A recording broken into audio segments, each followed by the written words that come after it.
Hello, and thank you for joining us for an introduction to Flashpoint in Pointwise version 18.4. My name is Travis Kerrigan, and I'm the Manager of Business Development here at Pointwise.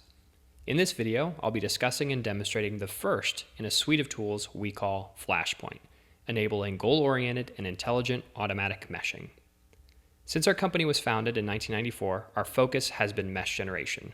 More specifically, the development of Pointwise has been focused on providing control over the mesh generation process to achieve desired convergence, accuracy, and the flexibility to generate the meshes you need to work with the tools you use in your analysis process.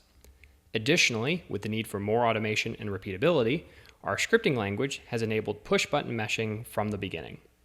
The question we've been asking ourselves and our clients is, how do we marry the control and flexibility we're known for with deeper automation and decades of expertise?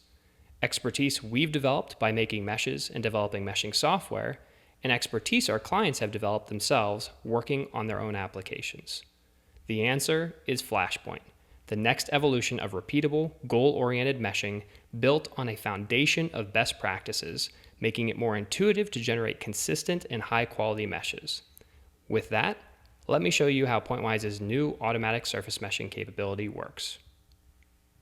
Here we are in Pointwise version 18.4, and I'll be demonstrating our new automatic unstructured surface meshing capability, which is the first in a suite of features that we're developing called Flashpoint. Now, the prerequisite for this feature is a watertight and quilted model. However, that being said, you can throw pretty much anything at it, but you're going to get the best results out of a watertight and properly quilted model like this front wing. I'm going to go ahead and select the front wing and go to Create Automatic Surface Mesh. Once inside this task, you'll notice there are three tabs: Global, Local, and Advanced. I'm going to focus on Global with this example, and I have two other examples I'll use to talk about the Local and Advanced tabs. But the reality is, for the majority of cases, you'll likely just stay in the Global tab. So we're going to spend a little bit of time talking about it. The first thing you'll see at the top is the geometry characteristics frame. And this is going to give you a little bit of information about your geometry, including the maximum extents, your minimum boundary length, giving you an idea of the range in size. You'll see if there are any model boundaries. These would be cracks or gaps or holes in your geometry, or symmetry boundaries like we have in this half symmetry model. The next frame is the resolution frame, and this is where you're going to specify really the minimum and initial number of grid points for features in the geometry as either subdivisions, like you see here, or edge length. And again, the minimum and maximum subdivisions edge length are really just used to define the minimum and initial number of grid points for the features in your geometry and seed the surface meshing process. However, due to characteristics of the underlying geometry, curvature resolution, your goals, and local sizing, all of these things are going to additionally refine your surface mesh. So these are a good starting point that seed the surface meshing process. Now, subdivisions are nice because they're scale agnostic. I could scale this geometry up and down, and if I left this as subdivisions, the character of my mesh would look the same. Whereas edge length is physical. It's tied to the size of the geometry that I'm working on. So it's really up to you which you would like to use. I'm going to go ahead and leave this set to subdivisions. We can also specify curvature resolution as well. The next frame are goals, and these are specific meshing goals that we can specify, like the maximum aspect ratio, because we will be doing some anisotropic stretching to more accurately resolve high curvature areas. And we can even specify the boundary growth rate and the algorithm type. In this example, I'm actually going to change this to quad dominant. In the display section, I can visualize the size field and the grid quality. The size field is unique because before the surface mesh is even generated, I can get a sense for what the target edge length will be before I ever generate the surface mesh. So it lets me see areas where there's going to be additional clustering. If I had a source in there refining some other key feature, I could ensure that that source is properly refining that feature all before the mesh has ever been created. And you'll notice if I hover over my geometry, it's giving me a target edge length in this histogram over here. And if you see there's this darker area, if I move my cursor in closer, that quad element that's being rendered gets smaller, and that target edge length updates as well to let me know that there's going to be some additional refinement in that area when I create my surface mesh. So a nice handy feature.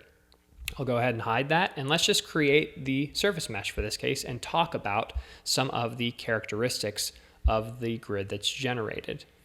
So we'll give it just a moment here to create the surface mesh. All right, so here's our surface mesh. The first thing we'll notice is that we have some quality metrics over here. We're reporting area ratio, aspect ratio, and max angle. We've already set the thresholds based on our best practices, and we report the number of elements that violate those thresholds. In this case, it's 0 across the board. We can see the max value and even right-click and zoom to that location if we wanted to. And we can update these thresholds. So I could set my area ratio to 5, and I'll see that there are 61 elements that violate that particular area ratio, and I can toggle those on and see where they are in the mesh if I wanted to. So I'll toggle that off and set the threshold back to 10. If I zoom in here, you'll notice I can hover over an element, and up in this metrics frame, it'll show me those different quality metrics, including the maximum edge length of that particular element. You'll notice that I have anisotropic stretching in areas of high curvature, so this more accurately resolves those areas of high curvature. Where there's clustering, you'll notice the area ratio is pretty much unity, and that is because we are synchronizing the cell spacings in the vicinity of the clustering. And if I rotate this around, you'll also notice that we're doing some mapped meshing, essentially structured meshing behind the scenes of these mappable surfaces. So we have nice alignment, and we have a good number of cells, in this particular case, across that blunt trailing edge. And this is all handled automatically and can be adjusted from the advanced tab if desired, including anisotropic stretching, but also that mapping ratio for performing that mapping operation. So this is the global tab, and again, this is where you're going to spend the bulk of your time generating your surface mesh automatically. So with that, I'm going to move to another example, and we can talk a little bit more about the local tab. So to talk about the local tab, we're going to actually look at two geometries that are slight variations of one another. This is a half-symmetry aircraft model, and in one case that you see in gray, we have a shorter, smaller wingspan and area, and in yellow, we have a very similar aircraft configuration, topologically identical, but the wingspan is a little bit longer, the chord is a little bit longer, and there's some dihedral as well. And what we'd like to do is use the local tab to set up a case, give us some additional refinement, and then just replay it on the updated geometry without having to resort to any scripting. So let's go ahead and take a look at the first example. So here is our aircraft model. I can go to create automatic surface mesh, and let's just visualize the size field. We'll change that to quad dominant, leave everything else the same, and we'll visualize the size field for this to get a sense of what our target edge length will be on our geometry and see if we want to do some additional refinement. So for this particular case, I'd like to do some additional refinement on the canopy. If I hover over here, you'll notice my target edge length is around 10, and I want to drop that about half. If I zoom into the nose here, you'll notice that my target edge length kind of varies between 3 and 4 up to about 10, and I would like to drop that as well, decrease that target edge length. So let's go ahead and go to the local tab and talk a little bit more about this. So in the local tab, I can just very easily create what we call resolution filters and select surfaces and drop them into that particular filter and specify a target edge length, a physical edge length. But what's even cooler is that I can create a new resolution filter and instead specify a pattern. So for example, we wanted to increase the resolution near the nose, and I've named all of those surfaces nose. So if I use nose star, it'll automatically select all of the surfaces that make up that part of the geometry, and I could specify a target maximum edge length. Similarly, the canopy, I can create a new resolution filter and use the pattern just C star to grab the surfaces that make up the canopy, one in this particular case, and specify a different target maximum edge length. Now let's say I've imported my geometry, it's been named, I set up these resolution filters, I'm happy with them, and I go ahead and generate a mesh that I'm satisfied with. What happens when I load in a new geometry that's named similarly? Maybe the names vary a little bit, maybe there's some additional surfaces here or there, but I don't want to have to re-specify all of those local resolution filters that I had created before, and perhaps maybe I'd made more than just 2 of them. Well, I'll show you how you can actually save the environment file and we can load it back up with the new geometry. So here I've got some additional resolution on my canopy, up here around my nose. I'm happy with this mesh. Again, my quality metrics are all satisfied, so I can go ahead and save that.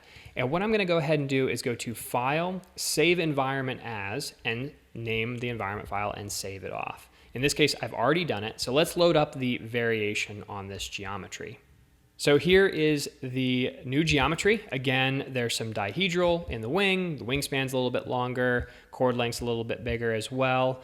And I just want to replay what I've already done on the original model so that the character of the mesh remains the same, ensuring some consistency in my meshing process, applying the same best practices, the same algorithms, that kind of thing. So what I can go ahead and do is actually append this with the environment file. So we'll go ahead and select that environment file and say append. And now I can select my geometry and go to Create Automatic Surface Mesh. Notice that the algorithm automatically changed to quad dominant since that's what I had used before. If I go to the Local tab, you'll notice that my 2 resolution filters are there, and because the names of the surfaces are the same, it automatically applies the maximum edge length, the target maximum edge length that I specified for each resolution filter to the same surfaces, or quilts in Pointwise terminology. So we can go back to the Global tab and say Create Surface Mesh, and again, the surface mesh that I get will be consistent with the surface mesh that I had generated for the other variation on this geometry, say the initial configuration. And this is really important, again, if you want to ensure some consistency from design to design and mesh to mesh without having to resort to scripting the entire process from start to finish. So here again, we have the additional refinement on the canopy, around the nose. We don't violate any of our quality metrics. And now I have a mesh that looks very similar to the mesh that I had gotten before. Now, one additional thing I did want to mention at this point is if I select this and shade it, something that is advantageous here for Pointwise specifically, and for those who are familiar with the level of control and flexibility we provide, and for those who maybe aren't, one of the things that's really important to us is that all of our tools work together. And this new feature that we've developed, the automatic surface meshing capability as part of Flashpoint, is no different. Yes, you go into the tool and you can automatically generate a surface mesh that uses a lot of our best practices and allows you to encapsulate your own. However, if you get a mesh that you still want to make some modifications on to achieve certain target criteria, you can certainly use all of the other tools inside Pointwise at your disposal to do so. You can modify this automatically generated mesh after the fact. For example, if I go ahead and say, all right, I don't want any of this anisotropic stretching at these 2 convex hard edges, I could just go ahead and select these unstructured domains and go into the grid solver, and you'll notice that that tool, the automatic surface meshing tool, automatically sets up all of the boundary conditions for 2D T-Rex. It sets up 2D T-Rex and it generates the surface mesh, much like we would do by hand. But because it has set everything up for us, we can go and modify any of those attributes after the fact, including grabbing these boundaries and saying we want to turn them off. We don't want to apply any anisotropic stretching at those boundaries, and just refine the surface mesh. And what you'll notice is that when I'm done, I won't have any anisotropic stretching, and that was with an automatically generated surface mesh. So if I click OK, you'll see the result. So if I do undo, that's before. This is what came out of the automatic surface meshing feature, and this is after I've had an opportunity to update those domains. So again, this is really important that the new automatic surface meshing feature doesn't just stand on its own. It can still be used alongside all of the other features and functionality inside Pointwise to give you the control that you need.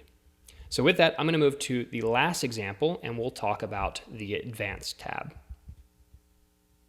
Here we are in the Advanced tab with an SLS type geometry. And the first thing you'll notice is a frame at the top that has several parameters. And these parameters control the algorithms that are used to generate the surface mesh, and oftentimes will change the character of what that surface mesh looks like.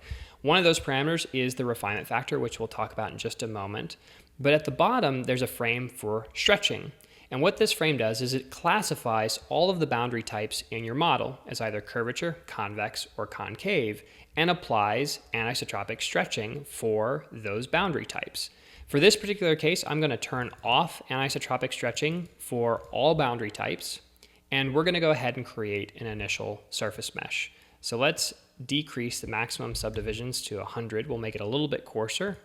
We'll go quad dominant, and we will create our surface mesh.